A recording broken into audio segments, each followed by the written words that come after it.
I read this sign at a center that treated veterans for PTSD and other things like that. And the sign said, "Don't look back. You're not going that way." I loved it.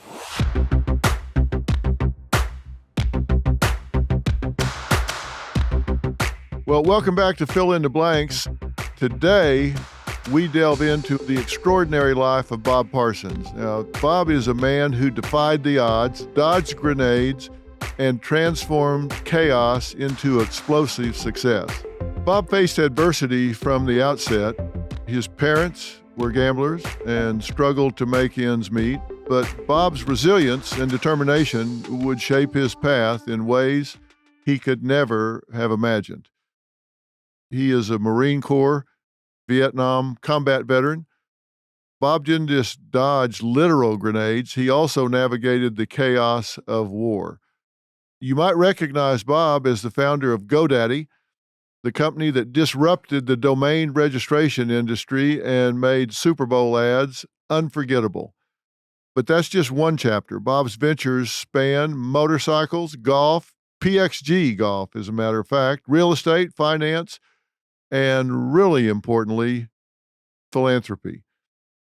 His audacity and innovation continue to inspire. And Bob is here to talk about his memoir, Fire in the Hole, the untold story of my traumatic life and explosive success. Now, this book pulls no punches. It's part action movie, part business playbook, and entirely authentic. I highly recommend this book. I've read it cover to cover, and you'll find it anywhere books are sold. You can get it on Amazon. You want to buy 2 copies of this, one to read and one to give somebody you care about. And they'll want to buy 2 copies, but just buy a stack of these because you're going to want to give them to people that you want to make changes in their life. Bob is with us. Bob, welcome. Well, it's a real pleasure to be here, Dr. Phil. I really thank you for taking the time. I know you flew here today.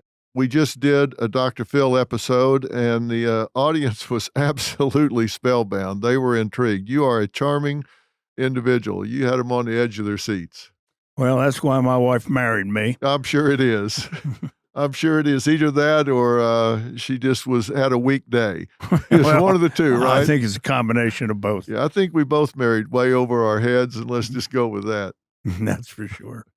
Bob, you've had certainly not a boring life, and we're going to use some of the things that we talked about on the show here, but there are some things I want to go deeper on.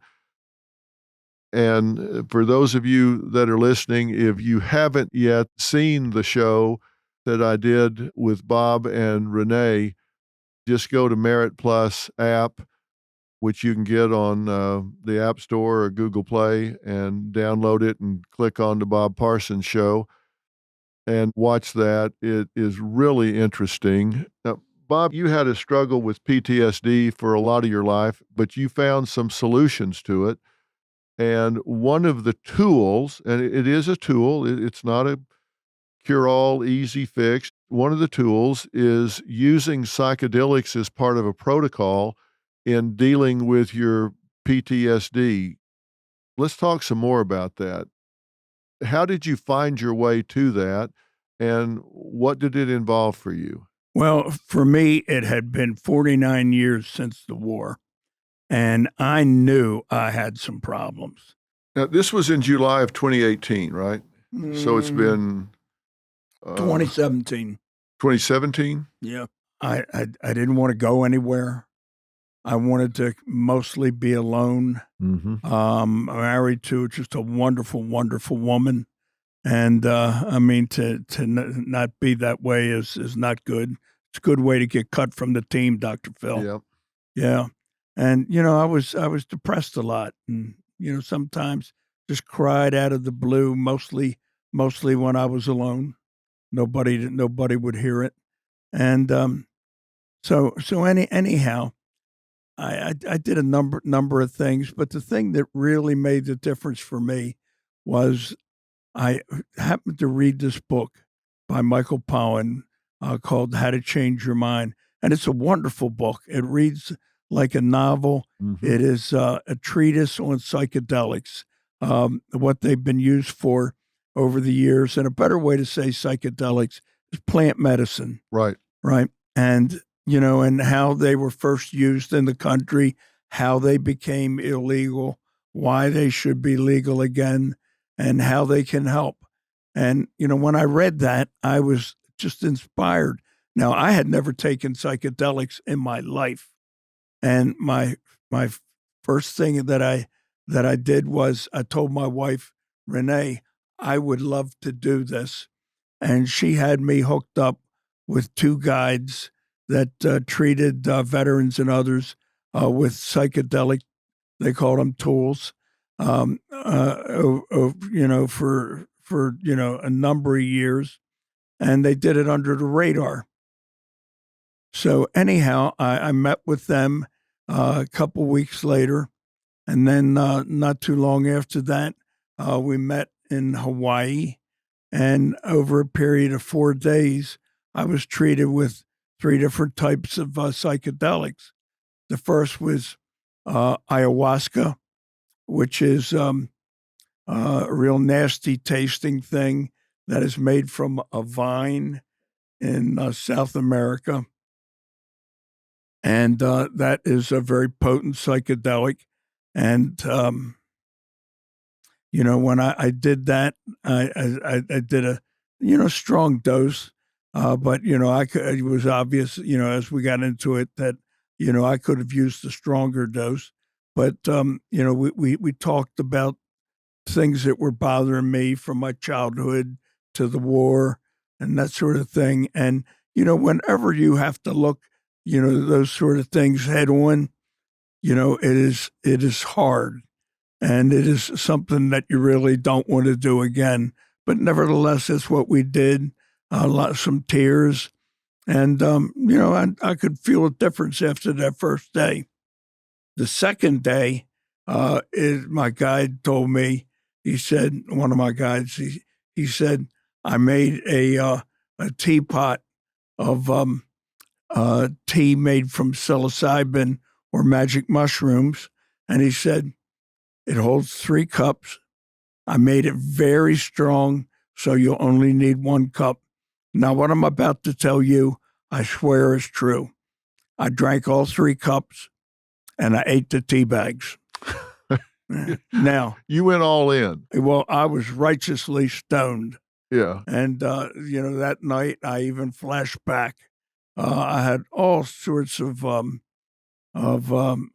tears, and we talked about many things. And, I could tell I was hallucinating at times.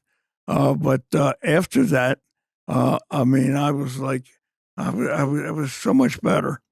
And the next day, we took the day off, and Renee and I, my wife, went and played golf. We played 9 holes, and Phil, I knew that all the fauna knew I was there. The trees and the plants and the grass. I could feel them. And, they were looking at me with kindness. Now that sounds nuts, but that's how I felt. And when I went to putt, it was like the grass on the green would say to me, hit it here, Bobby. And I would, and it'd go right in the cup. I have never putted that good before or since, but boy, I sure did with the help of the plants and the grass. So the last day, it was LSD, and that was that was very strong, and again, a lot of tears, a lot of seeing things that had me just tore up, and I just forgave it and looked past it.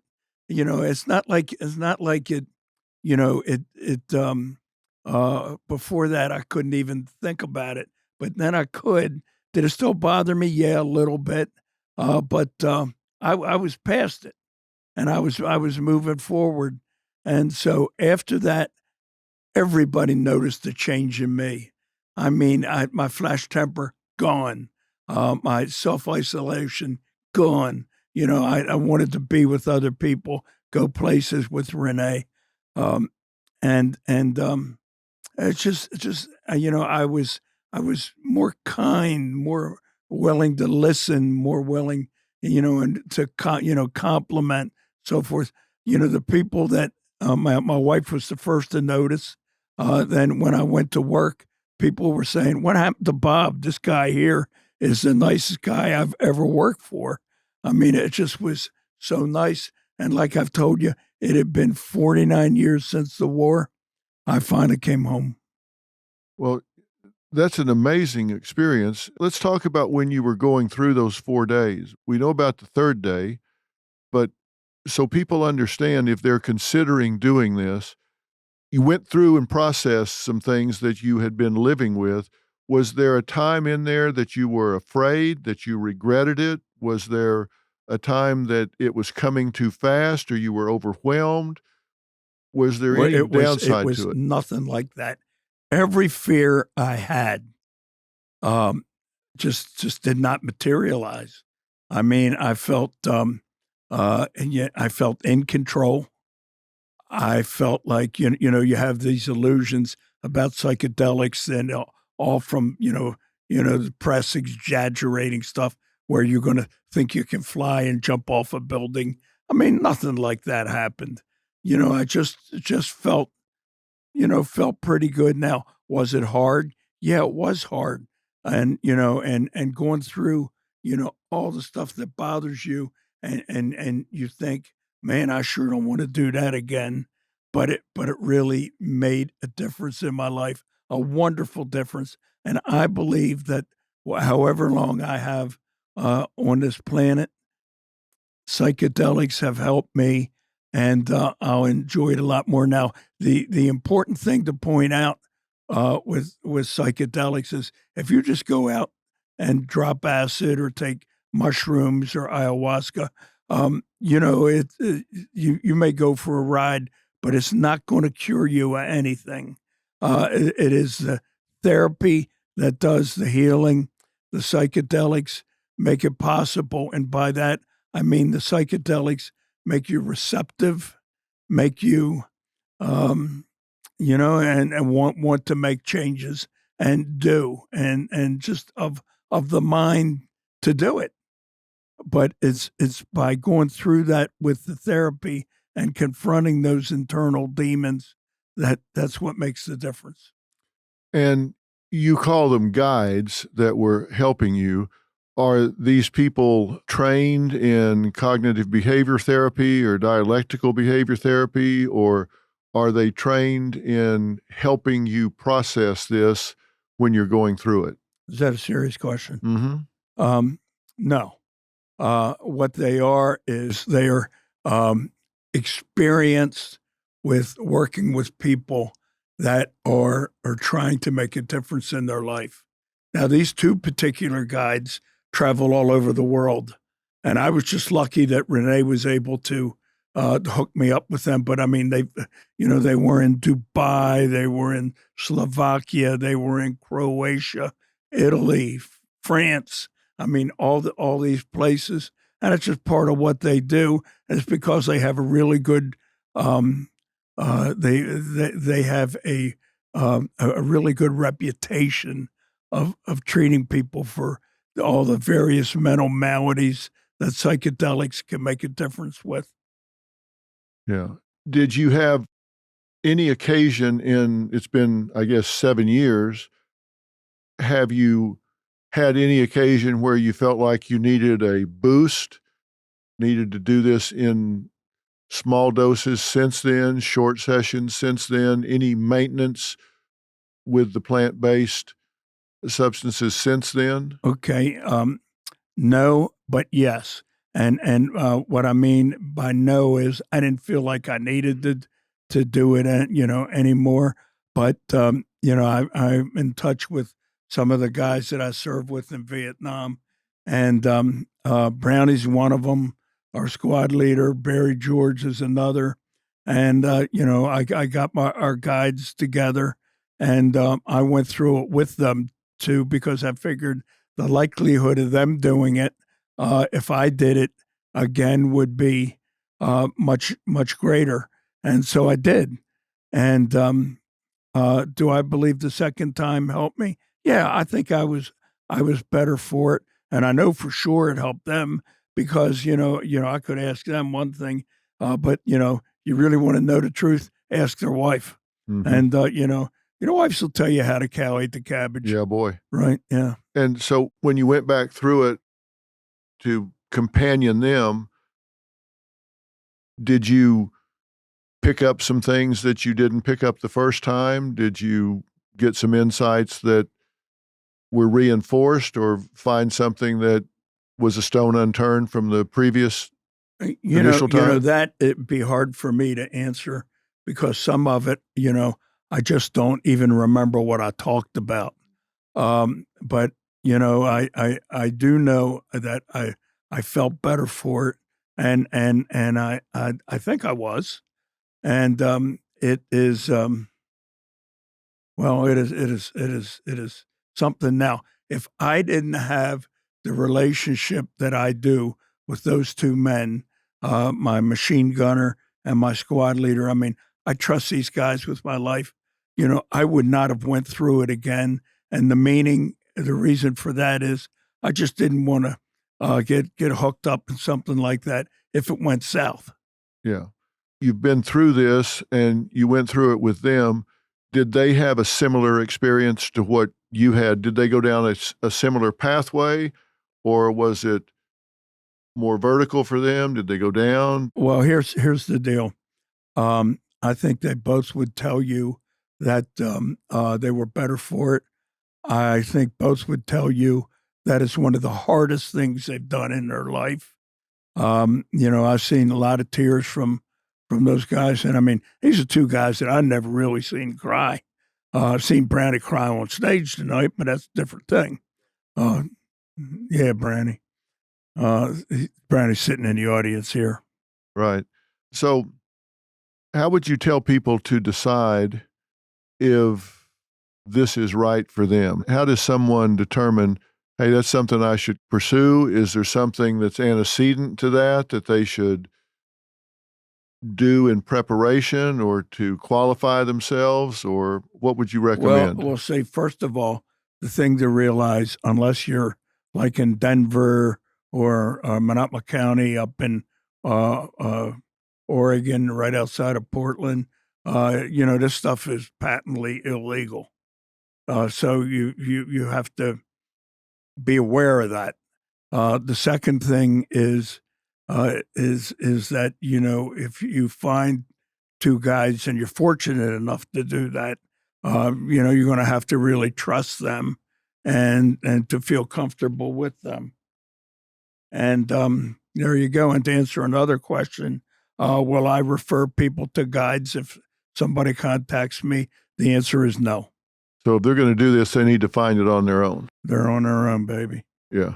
But there are ways to do that. I mean, you can get on the internet, and is there something they should watch for people that are charlatans or don't know what they're doing? Well, like in anything, I would think probably a fair percentage of the people that do this, because it is rare to find somebody that is a licensed counselor, because a licensed counselor will not want to risk their license by getting involved with something that's illegal, even though it is wonderful if they do it and what they accomplish. That's more of a matter for the FDA. So, and then that being the case, I have no idea how to go about finding guides that would be helpful, and other than just my speculation. And the reason I was fortunate is because Renee, through networking, a friend of a friend of a friend, is how I was fortunate enough to find my two guides. Maybe a good place to start, and one thing that we can do, is suggest that people read How to Change Your Mind by Michael Pollan. That's a book that is available, and that's maybe a place for people to start and gather information about what the fit might be for them. Yeah, that's for sure. And then the other thing to do is maybe if you're willing to travel and you don't live in these areas, you could spend some time researching in Denver and talk to places that actually sell mushrooms and that sort of thing, and work it that way. Yeah. And, I'm not saying that it is right for everybody, but I think people can make up their own minds about this, and they have to determine. You were years, decades of living with this. There gets a point when you say, I've got to be willing to do something different than what I've been doing, because if it's not working and you're living with the same thing year after year after year, you got to be willing to try something different. I'm not saying this is that something different, but if what you're doing is not working, you either need to change therapists, change modalities, do something, but not just live and continue to suffer.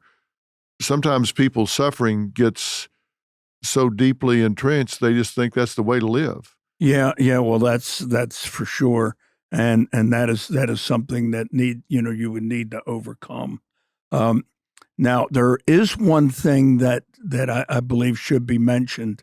There is an African plant called the iboga plant, and there's a psychedelic that's derived from it called ibogaine. And ibogaine is the only plant that I'm aware of that a 3 or 4 day treatment can cure a heroin or cocaine, an opioid addiction. Absolutely cured. The individual doesn't want it anymore. And that is in Tijuana. There's a number of clinics that specialize in that. Now, one of the problems with the ibogaine is it's can put a strain on an individual's heart, and these clinics are excellent with monitoring that, and if they tell you they'll get you through it, they will. But the one thing I will tell you is anybody that has been treated with ibogaine will tell you that it is rocket ship intense.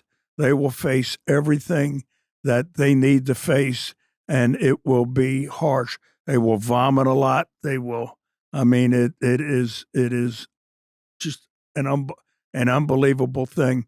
Now, with the strain on the heart, that's the reason why. One of the reasons why the FDA has not approved it for use in the United States.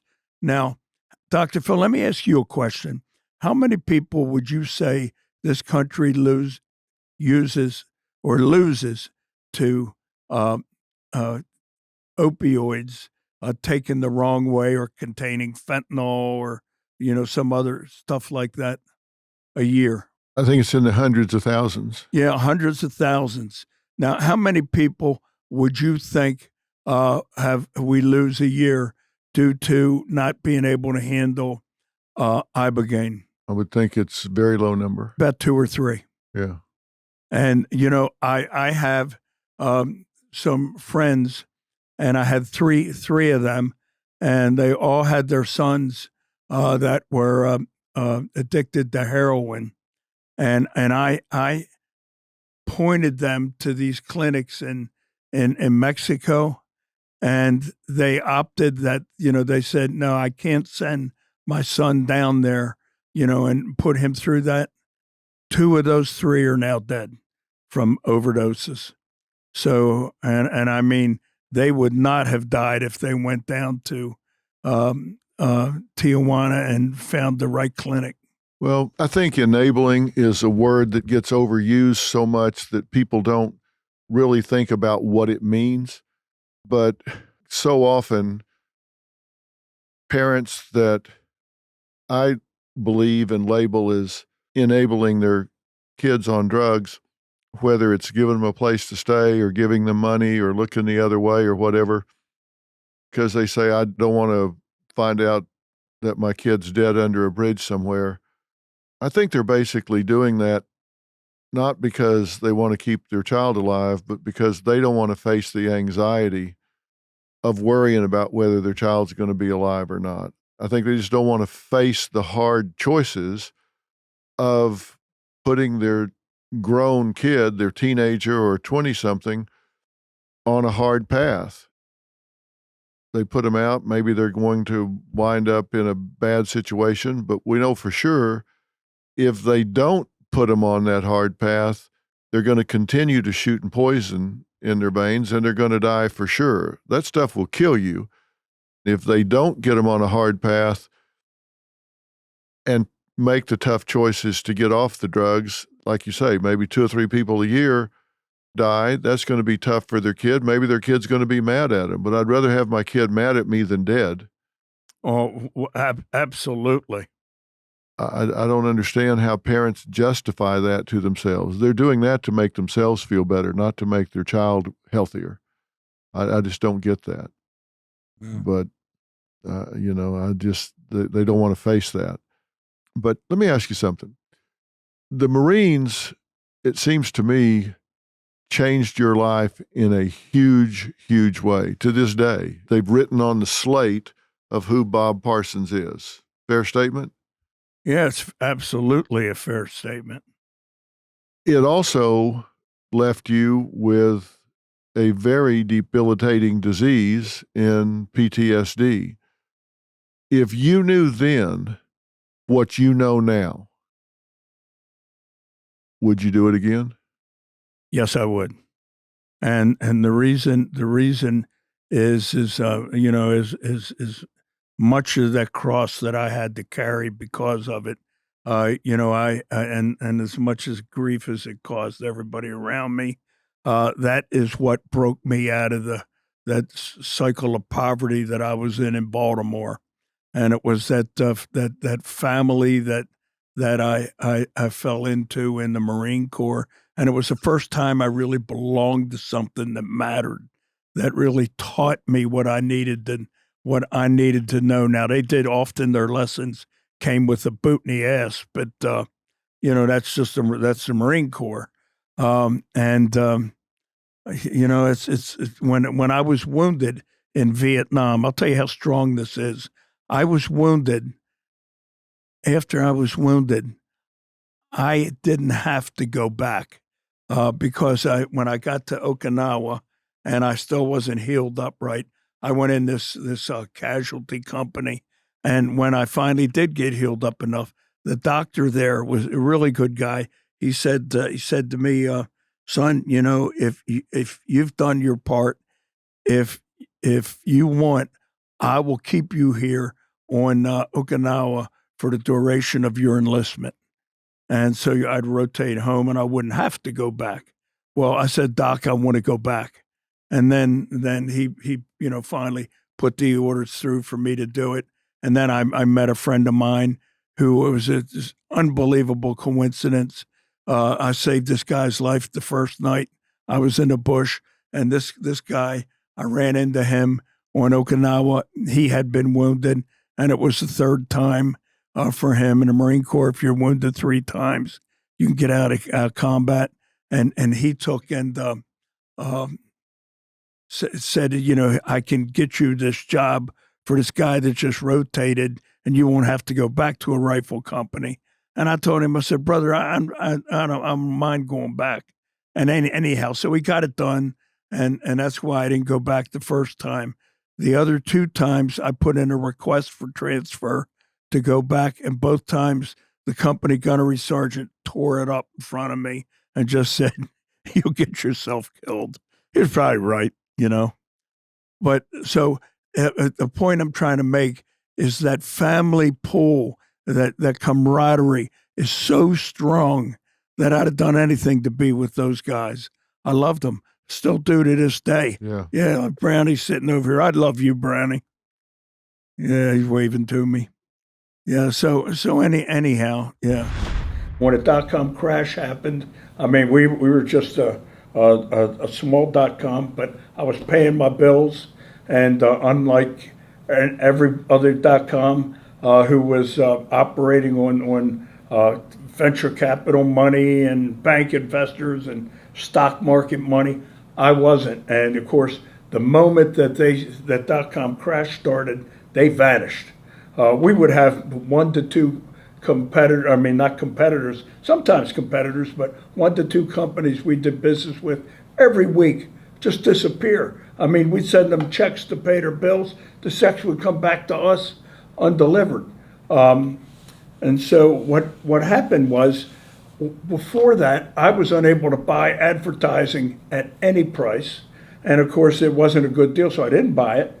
And after that, I had guys standing in line to buy me advertising at smoking deals. I had more friends than I thought I had. And there's advertising that we did buy and that we did run resonated with prospective customers because all that noise from the dot-com crash vanished. And it was right after that happened that GoDaddy became cash flow positive for the first time in October 2001 and never missed a month since. Let me ask you something that you can answer 100 different ways. I'm sure there's one answer, but you can describe it 100 different ways. What drives you? I mean, you've accomplished so much in your life. You're impacting other people, but you still get up. You've given me a copy of your book. I've given you a copy of mine, and I set out 10 things that I think are really important in my book, and number one of them is be who you are on purpose. Be who you are on purpose. Live with intent. And you do that every day. You know, you and I are not spring chickens. We got a little mileage on us. What drives you now at this stage of your life? What makes you get up every day and live with purpose? Well, you know, I am so used to doing nothing but that I, you know, it is like some people say, well, what's your hobby or what's your bucket list? I love my businesses and I love what I do. It is, to me, it is just fun. It is fulfilling. I only look forward. I rarely look back. You know, one of the things I read, and I read this sign and I was just there in Minneapolis, where it was a center that treated guys joined it, you know, the veterans for PTSD and other things like that. And the sign said, "Don't look back. You're not going that way." I loved it. Yeah, exactly. That is a good way to put it. Everybody has different forms of currency. I mean, some people work for money, that's monetary currency. Some people work for attention, social currency. Other people work for just the satisfaction of achievement. What do you think is your biggest currency? Well, my biggest currency is to make a difference. You know, I like, for example, with my golf club company, I like to make the finest clubs in the world. Well, you do that. And I believe I do it. At Scottsdale National, my goal was to build a place that was unlike any other. You've done that. And you know, I bought that golf course for $100,000 plus another 500,000. So you could say 600,000. And I've since put $340 million into it. And, you know, I'll tell you what, Dr. Phil, you can do a lot with $340 million. Yes, you can. Yes, you can. But you enjoy being there, right? I love being there. You still enjoy being there? Oh, that's my absolute happy place. You know, and my favorite time is just being out with just me and my wife. You know, I taught her how to play golf, and you know, we gamble a little bit with each other, and she cleans my clock, and I Yeah. love that. Yeah. You met Robin, and her dad was a driving range pro in Duncan, Oklahoma, and she doesn't play golf anymore. I got her out about 10 years ago on the men's tees at the TPC here in Las Colinas, and she was 1 over for 5 holes. Wow. I was like, "Give me those clubs. Get back in the house."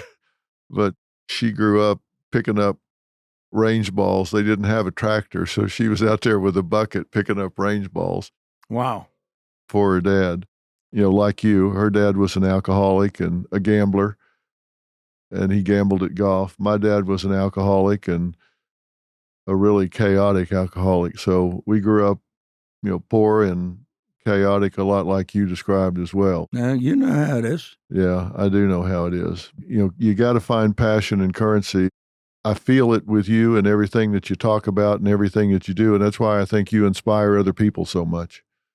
I think they feel it in you. And I'm serious when I say if people read this book, Fire in the Hole, whether they have PTSD or whether they don't, I think they'll find things in this book that will change the way they get up and go about being who they are every day. I think there were messages in there for people, young and old, professional, non-tradespeople, whatever. I think it impacts people in the way they go about being who they are. And we need that in this country. Well, you know, my goal was to do that and to make it a good read. And you're right, we do need it. Who you think's going to be the next president? DrPhil, that's above my pay grade. Yeah. And the one thing I can tell you is both Democrats and Republicans and independents all buy golf clubs. So when it comes to politics, you know, it's between me and the voting booth when I close the curtain. Yeah, I'm the same way. I stay as apolitical as I possibly can. I'm not sure I trust any of them. But that's why I talk about cultural issues, not political issues. I don't want same party controlling president, House, and Senate. If they all get on the same team, we could get a runaway train here. I like gridlock. I think that keeps us safe. Well, that's for sure. That's for sure. Bob, thank you for talking to me about all this. Well, it's been my absolute pleasure to be here and to spend some time with you. And you know, I can't think of anything I would have rather have done today. Well, you're very kind. I certainly can't think of anybody I'd have rather spent time talking to, and I look forward to seeing you again very soon. Thank you so All right, much. my pleasure. Bob and I talked about some really interesting subject matter when he was a guest on DrPhil Primetime on Merritt Street Media. I found what he had to share so inspirational and compelling, I wanted to include it here on Fill in the Blanks as well. Here are a few of the outstanding excerpts. You went from starting a business in your basement to selling it for $64 million. I did. How'd you do that? Well, one step at a time. Yeah. It was, you know, not easy at first. It took me a while to learn how to sell shrink wrap software. I mean, it took me about 3 years, but once I did, it was off to the races. Well, you taught yourself how to do coding and all, right? I did. Yeah, with my real job, I was at Redwood City, California, and I had a big delay to catch the flight. I was going back to Baltimore. And so I went to the Stanford campus and I bought a book on programming in a basic computer language. I read that during the layover, wrote my first computer program or two on the flight back. And it just so happened back in 1975, we were owned by a company called Control Data, one of the first computer companies. And there was a dumb terminal in my office that ran the basic computer language. So that's how I learned how to do it. I mean, you read it during the layover. I did, yeah. How'd you stay awake? Computer coding books are hard to read. That's not easy to do. Well, you know, at the time, DrPhil, I found it pretty exciting. Yeah. And it really charged me up and kept me going. And part of that was PTSD. You know, I like to bury myself in things, and the PTSD kept me going. Because you escape from some of that when you really dig into something, right? You lose yourself into content, yeah. Now, you write in your book, Fire in the Hole, about the biggest lesson you learned. And I actually had an excerpt pulled up of it. All you have in this world is your word. That's your value. If you establish a reputation for keeping your promises and for being as solid as your handshake, it will always serve you well. To this day, everything I do in business starts from these lessons. I still live by them, even now. Knowing you, I can attest that's how you are, and that is your reputation. Where did that come from? It is just something that, I did over the years. My father was somebody, he wasn't much of a businessman, but he always kept his word. He told me that's something you need to place a lot of value on, and I did. And in the Marine Corps, they reinforced it. I've never changed that. And, I will bid on deals, always with a fair price, but I will have people, other businessmen, give me the deal over somebody that maybe bids more money or better terms, because they know I'll do exactly what I say I'll do. Mm-hmm. And you've made some deals, because you started GoDaddy and you sold the majority stake, not all of it, but the majority stake in it in 2011 for $2.3 billion. I did. Yeah. And I'll tell you what, that's a stack of cash. Yeah.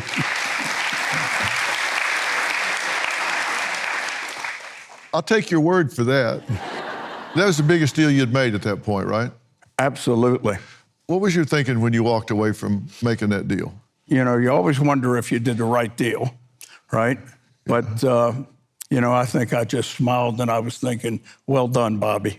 I got to tell you, you show me a successful business person, and I'll show you somebody that has failed time and time again, because that's how we learn. That's right. Yeah, but you stay with it. Absolutely. Yeah. I always said the difference between winners and losers is winners do things losers don't want to do, and one of those things is you do it until. You don't do it for a month, you don't do it for a year, you do it until you get where you're going. You do it until you get it right. And I think that was pretty right. Yeah, and there's also one more thing, is winners are doing it for the right reason. I mean, they're building their business to make a difference, to deliver something nobody else is doing. And it could be at a price nobody else is doing, or at a product or a way of delivering it. But, that's the number one thing that's driving them. What they're not doing it for is to make a buck. Yeah. You got to be passionate about what you're doing. You discovered, in really looking into your life and your history, that your childhood had as bigger impact on you even than the trauma from Vietnam. Yeah, like so many of us, Dr. Phil, I grew up tough. My mother, for the most part, and I loved her dearly, wouldn't have traded her for anybody. She had a number of untreated nervous breakdowns when I was a child. My mom and dad were gamblers, so we were less than broke. It just was hard. My mother used to lay into me. I had a bedroom in the basement. She'd call me upstairs, and I'd stand there in my little jockey shorts. I guess I was about 8 years old, and she'd say, "Where's your father?" And I'd say, "Mom, I don't know." And then she'd go, "Where's your father?" I said, "Mom, I don't know." And she'd literally just scream it. And then she would take her head and start pounding it into the wall. She'd start pulling her hair out in clumps. She'd make a noise like a wounded animal. And this happened again and again and again.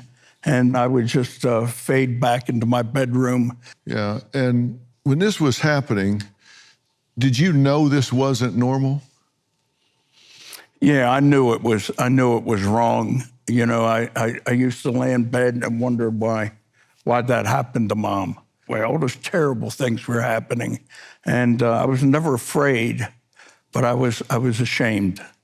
And it's just hard. It's just hard for me to understand. Yeah, of course. And we're talking about Bob's book, Fire in the Hole, and I've spent most of my life studying success. I've studied champions in every walk of life, and they've all had to overcome many things. And it's why I've described this book as a page turner.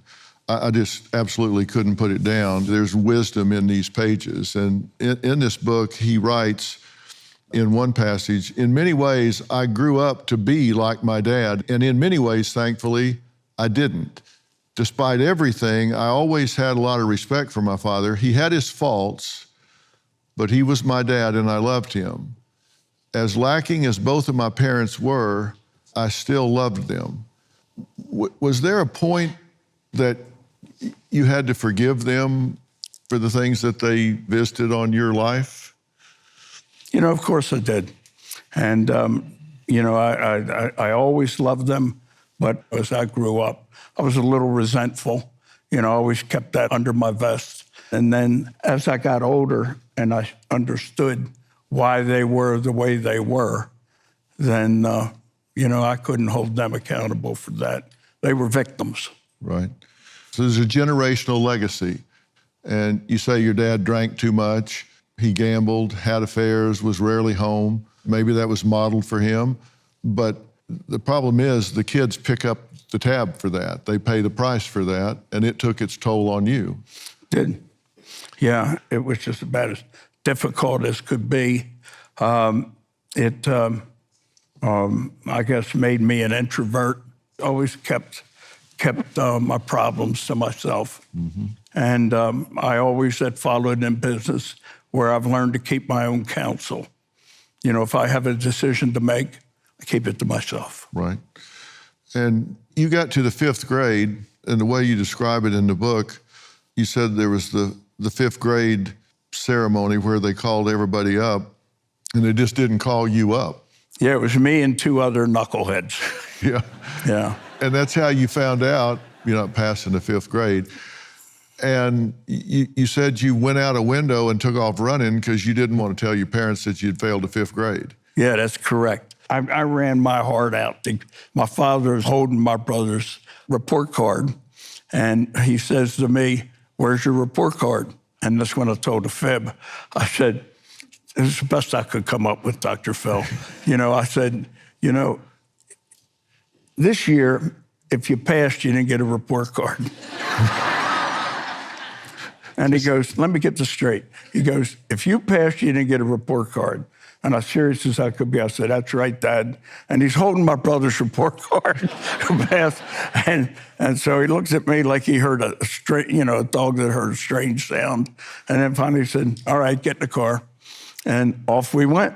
You didn't get caught. No, I didn't get caught. I was on death row all summer. Yeah. And I just knew if they found out, be hell to pay. And they never did find out, because on the first day of school, I went and got in line with the 6th graders, right? And Frankie and Anthony, the other 2 guys that failed along with me, they're still in the 5th grade line, and they're waving me over, and I'm going, no. And I'm looking away, and finally, the bell rings. So I walk in, and the nun for the 6th grade that year was Sister St. Thomas, pulls me out of line, and she said, "Sister Brenda told me what you did. She told me that you failed, but you didn't wait around for her to come back and fail you. You ran out and put yourself up." She didn't know what to do. Then she said those 4 words, "So she passed you." I love it. All right.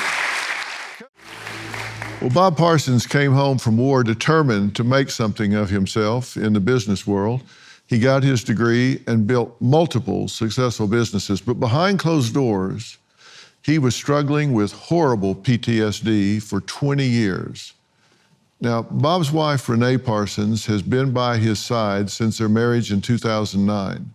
Renee, how did this impact y'all's relationship and marriage? Oh, gosh. Well, it definitely had an impact. And it was confusing for me, too, because I wasn't sure what it was. And at that time, we weren't really calling it PTSD. Bob really didn't know at that time the extent of it, or if he did, he wasn't talking about it.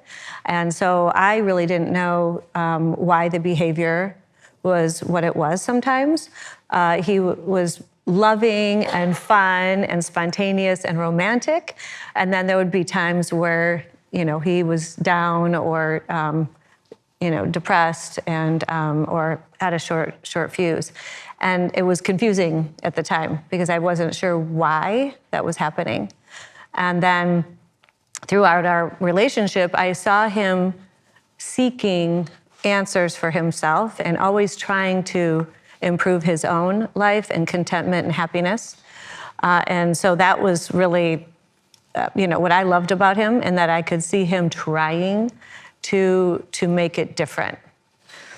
You could feel the struggle. Yeah. Bob, you admit you had suicidal thoughts. You say in the book, as my PTSD got worse, I began to suffer crippling nightmares and occasional flashbacks. It was debilitating, and yes, once I even thought about killing myself. What were the nightmares? What were the flashbacks? And how did it get you to that low point? Well, the nightmares were, always different. I mean, there'd be times I would dream we were in and I bet you had dreams like this too. We're in a firefight and I can't get any ammunition.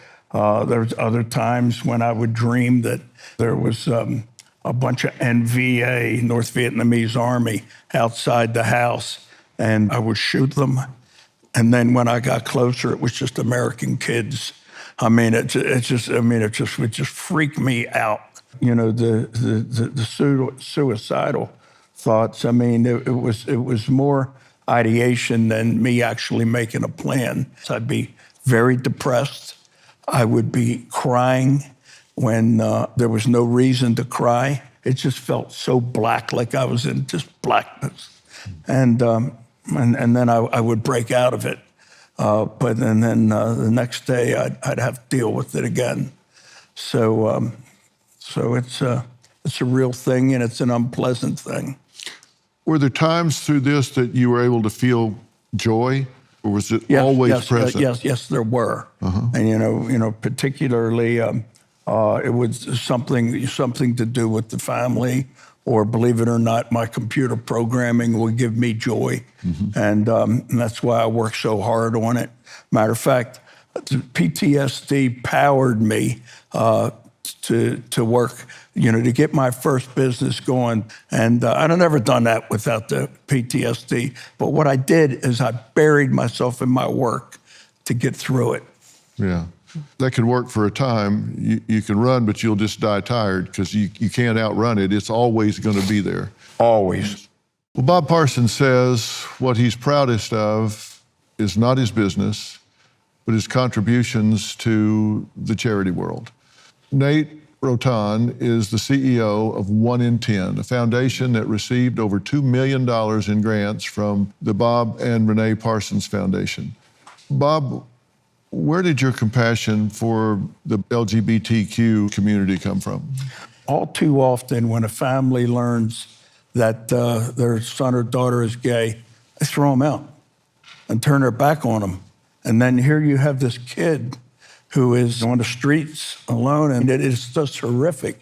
Now, what 1 in 10 does is they find these kids, and they first give them some accommodations, and then they teach them that they're part of the American dream too. And Nate, how have their grants changed your life just personally? I went to one of our youth's apartment homes that we were providing, and I said, Joaquin, what's your favorite thing about living in this apartment? This is someone who had been on the streets prior to coming into our housing program. He just pointed to the lock, and he said, it's this right here. It's the first time I have felt safe in years. Now, we were able to provide him this safe place to live, all the wraparound services, and see him truly flourish in his life. And that's the magic of what the Parsons Foundation is able to do. Bob talks about in his book his love of comic books, and particularly the ones with superheroes. What many of our youth don't know is the superhero that's behind 1 in 10 is Bob and Renee Parsons. In fact, you guys are committed through your foundation to donating $1 million every 14 days, correct? That's correct, yeah. When you're basically awarding or giving away money, you have a lot of friends. Yeah. So what we look to do is, like 1 in 10, we like to award money where it's going to make a difference. I had 2 cousins who I love dearly, both gay, but I lost both of them to AIDS, and I almost want to cry telling you about it. But it just was. It's a community that, we could make a difference in, that needed it, and we did. Yeah. And you know, that's what it's all about. And you know, you've overcome so much in your life, and you're taking your success and paying it forward and helping others overcome the challenges in their life. And I tell you, my friend, I'm proud to know you, and I'm proud to have read your book and commend it to other people.